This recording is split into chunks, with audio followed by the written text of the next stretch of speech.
Hello, this is Teens Talk Politics, and I'm Andrew, and we're back again with another episode. Today we're going to be doing weekly news. I'm joined again by my co-host Sam, and today we're just going to be covering over the past week's events. I think the major thing that we'll be talking about today is going to be about what used to be the imminent government shutdown that Republicans and Democrats in the United States Senate has really come down to a deal with. As of recording, this compromise has been passed in the Senate, basically giving the government funding up until December 3rd. And then after that, we'll run out of money again. And then they'll either have to pass another bill that raised the debt ceiling, or we'll go into government shutdown like we did back in the 1990s. It has not passed the House as of recording. However, it is expected to. And by midnight, Biden should sign it. Otherwise, the government will be shut down temporarily. And I think this is very interesting to point out that Republicans, after seeing the optics of how bad it looked by blocking the debt ceiling, making it higher, they saw how bad the optics are. The American people understand that them blocking this with the filibuster in the Senate, Mitch McConnell and his fellow cronies, they saw that this was really bad optics and looked bad on them.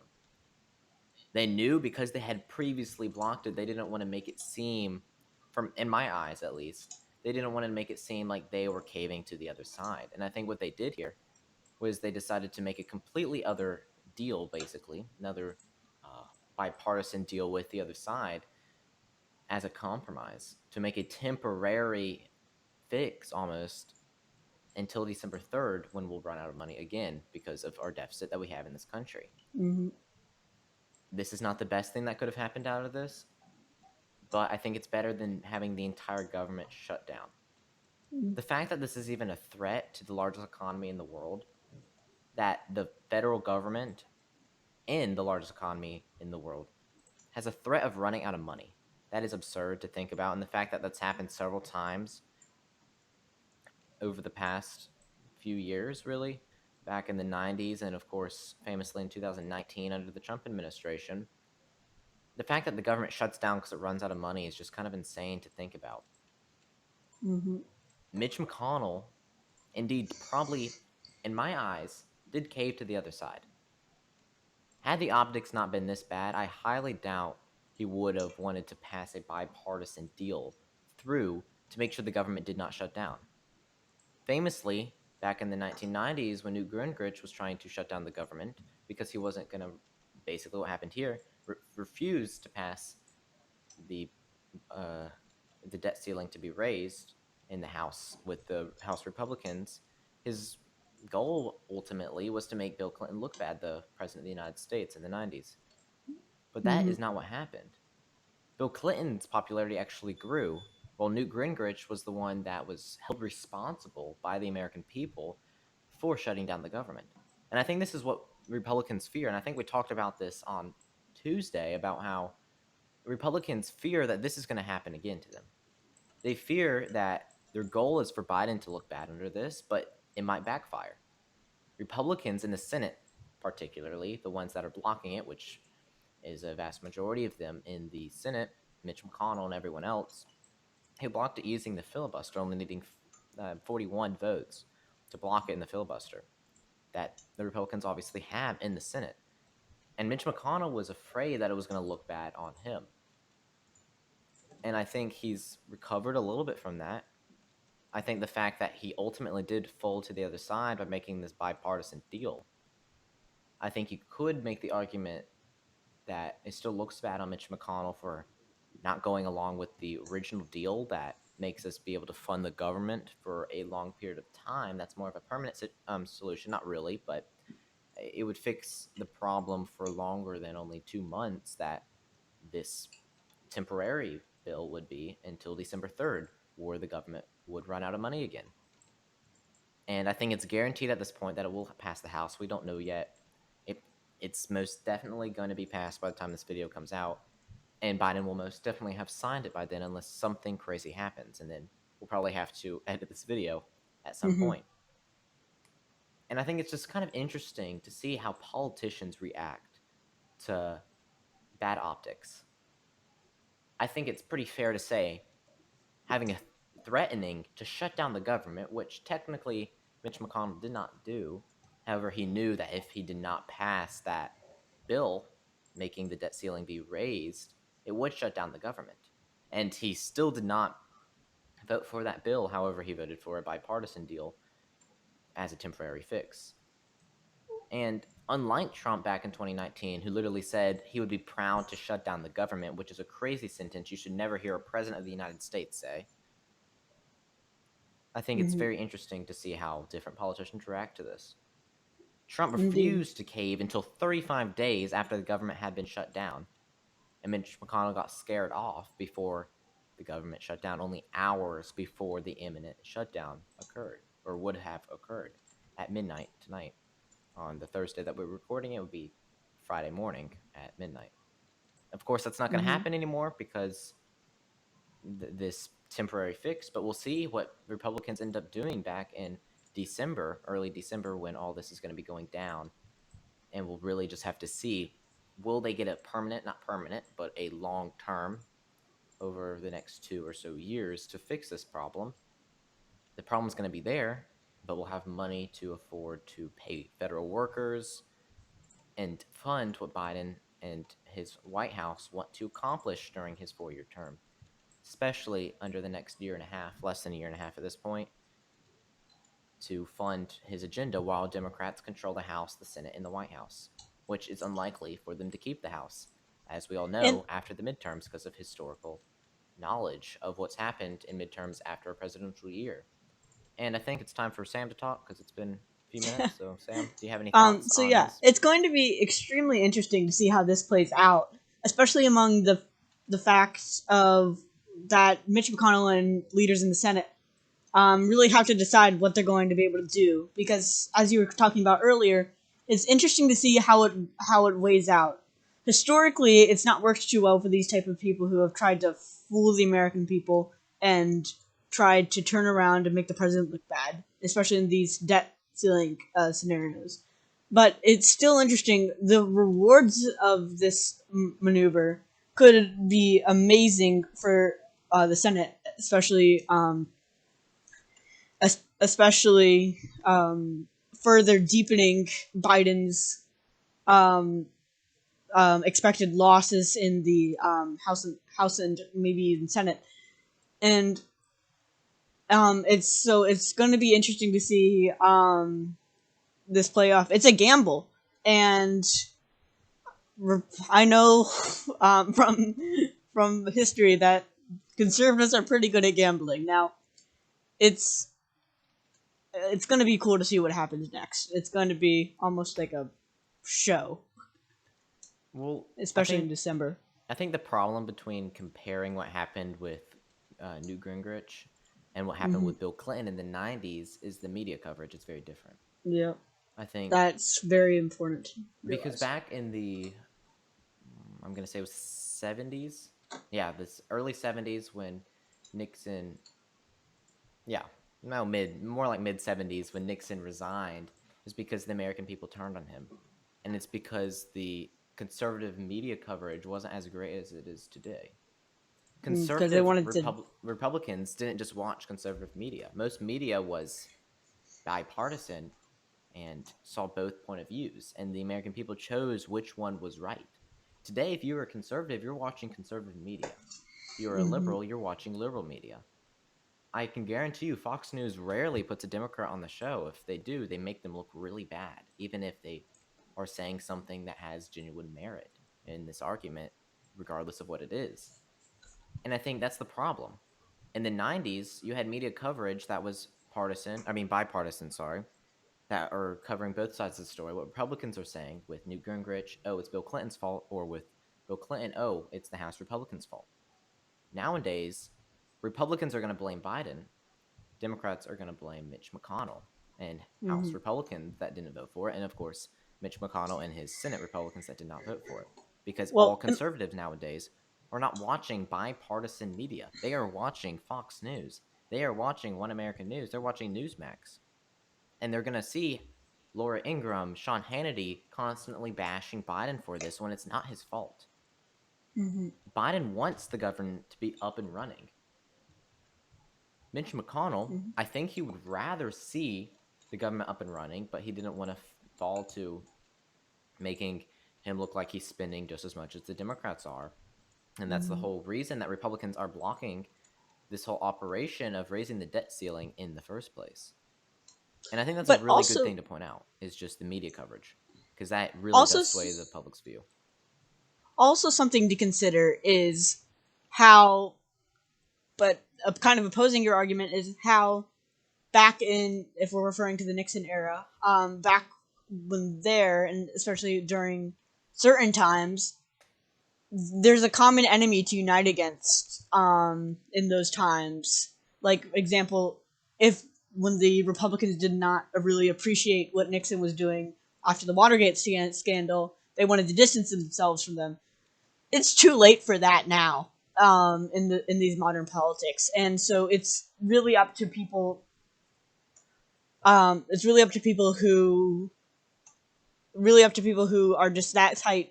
Like, as we were talking about previously, about how um, kind of tight and solidified and non non bipartisan these parties have become, and it's interesting to point out that the difference between now and the Nixon times is how uh, is it is how there was a common enemy. While now there's a common enemy for the Republicans, which is Biden.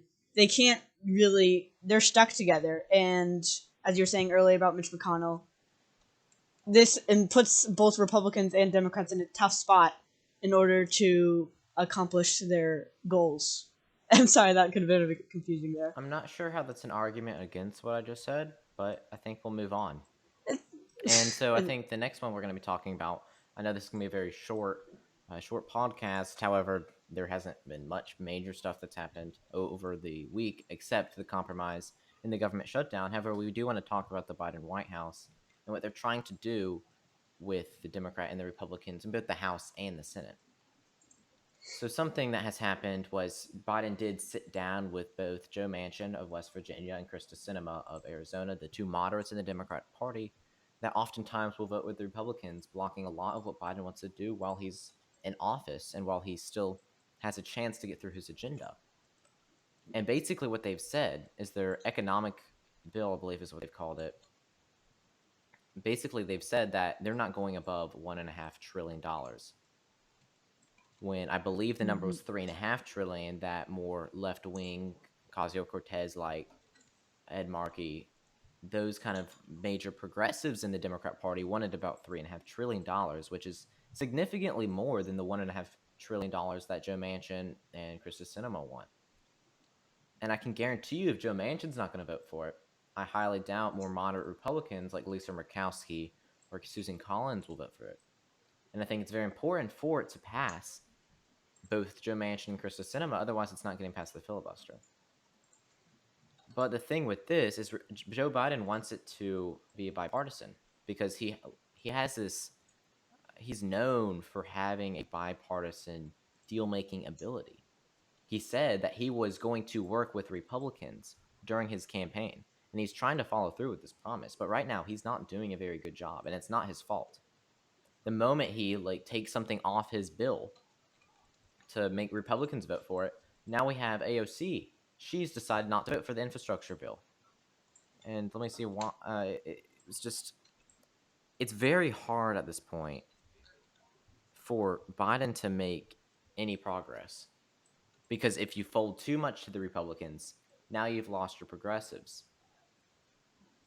But if you don't fold mhm. enough to the Republicans, you lose all your Republican support, and it's not getting past the Senate.